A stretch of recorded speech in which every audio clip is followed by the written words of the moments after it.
কথায় আছে, ইচ্ছে থাকলে উপায় হয়। বইয়ের পাতায় লেখা এই বাক্যের মূল্যায়ন যারা করেন তাদের একজন গফুর মল্লিক, যিনি জন্ম থেকেই অন্ধ। অভাবের সংসার হওয়ায় সবাই হয়তো ভাবত গফুরকে ভিক্ষা করেই জীবন চালাতে হবে, কিন্তু আদম্য ইচ্ছাশক্তি আর আত্মবিশ্বাসী জন্মান্ধ গফুর মল্লিক জীবন চালাচ্ছেন ব্যবসা করে। বয়স ৭৮, কুঁজো হয়ে যাওয়া শরীরে নেই তেমন শক্তি, পায়ের জোরও কমেছে অনেক আগেই। তবুও এভাবে হেঁটে হেঁটে ফেরি করে নারকেলের নাড়ু, বাদাম আর হজমি বিক্রি করেই চলছে তার জীবন। কেউ কিছু সেজে দিলেও নিতে চান না রাজবাড়ির খোলাবাড়িয়ার আব্দুল গফুর। আবার বাদাম আমি আনিয়ে দেয়, আমার স্ত্রী বাদাম ভাজিয়ে দেয়, আমি প্যাকেট করি, সে প্যাকেট করে দেয়, তারপরে আমি নিয়ে দিয়েছি। নবীদের শিক্ষা করি না, ভিক্ষা মেহনত করিয়ে খাও। আমি ওই নবীর আইন পালন করে চলি। নাড়ু তৈরি ও বাদাম ভাজা সহ তার সকল কাজে সহযোগিতা করেন স্ত্রী নূরজাহান বেগম।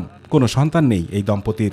শেষ জীবনে সরকারের কাছে একটি স্থায়ী দোকানের দাবি আব্দুল গফুর মল্লিকের। ট্রেনে বিক্রি করে কোনো ফলে কষ্টের দিন যেতেছি, কিন্তু আমাদের এখন যদি কেউ সাহায্য করে, আমার একটু দোকান দিয়ে দিলি আমার একটু ভালো হয়, ওনা নিয়ে যাতে আমি চিরদিন সংসার করে খাওয়ার পারি। এলাকার মানুষের কাছে গফুর মল্লিক একজন সৎ মানুষ হিসেবেই পরিচিত।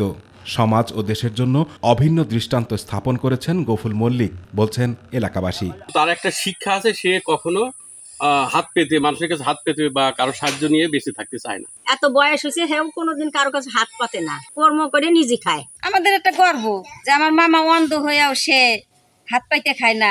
শেষ বয়সে নিজের পায়ে দাঁড়াতে তার পাশে থাকার আশ্বাস দিয়েছেন রাজবাড়ী সদর উপজেলা নির্বাহী কর্মকর্তা।